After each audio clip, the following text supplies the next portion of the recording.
cursed silently and jumped out of bed, flinging the old dry papers everywhere. Fumbling as I collected them, I threw them back on my bed with one hand while running my fingers through my greasy black hair with the other. A shower would have to wait. By this time, Zeke was alert.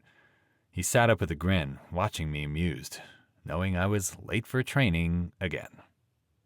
Zeke had already completed his training about 6 months prior and had extended his apprenticeship in the pod's energy production department, biding his time until our joint release day. Then, with his training in engineering, he was planning to join the residents of Pod Monterey and design vehicles for the transporters. Typically, release day was twice a year. However, this year, the city's administration had decided to try something different and release double the candidates, hopefully increasing the odds of our survival. I sprinted down the corridor, my nostrils filling with the smells of oxidized metal, stale body odor, and chemical vapor. They were omnipresent irritations, but part of life in the pod.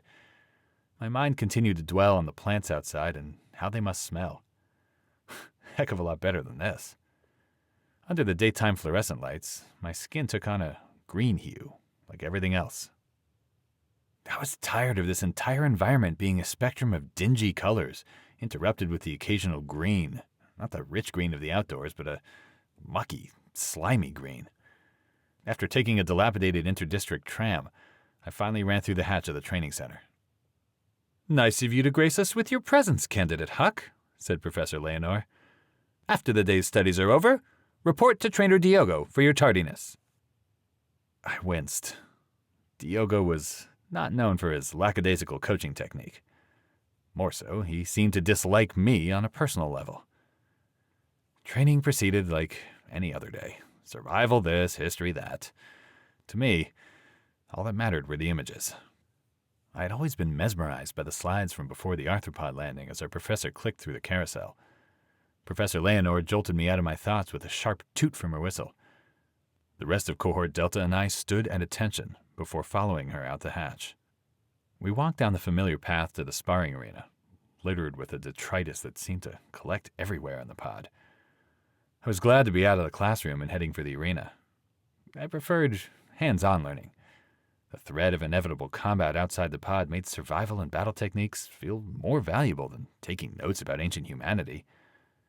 Once inside the arena, Trainer Diogo and Professor Leonor stepped into its sandy center. As always, the reek of sweat lingered in the humid air. "Today, you will be demonstrating your prowess against the hook beetle," Leonor said. "As those of you who paid attention should recall, we studied their anatomy, strengths and weaknesses, and combat techniques in class. So consider this your final exam, and be thankful it's not as intense as some of the other cohort leaders have chosen." I tried to think back. That was the same day we talked about how the first builders had constructed the pods in the areas of Earth with the highest population densities. When we had discussed the hook beetle, I recalled that humans named it for its giant hooked beak, capable of tearing prey apart. That would certainly be a strength. Weaknesses were...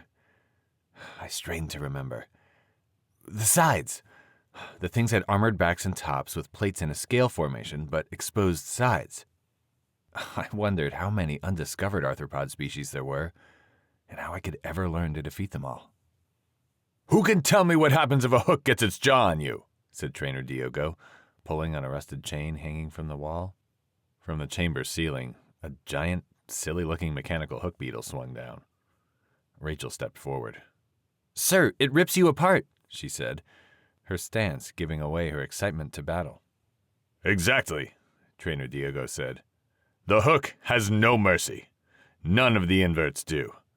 They are killing machines. They have simple minds." "Like Trainer Diogo," Anna whispered, only loudly enough for the candidates around her to hear. I stifled a snicker. "They only think about sustenance, reproduction, and dominance," Diogo continued. "I'm surprised he knows those words," Anna added. I let a laugh slip. Before I knew it, Diogo was in my face. "What about this is humorous to you, Candidate Huck?" he yelled. Nothing, sir. They scare the hell out of me," I managed to say. "Damn straight," he barked. "Candidate Huck will be the first candidate to attempt to subdue the hook. Step forward."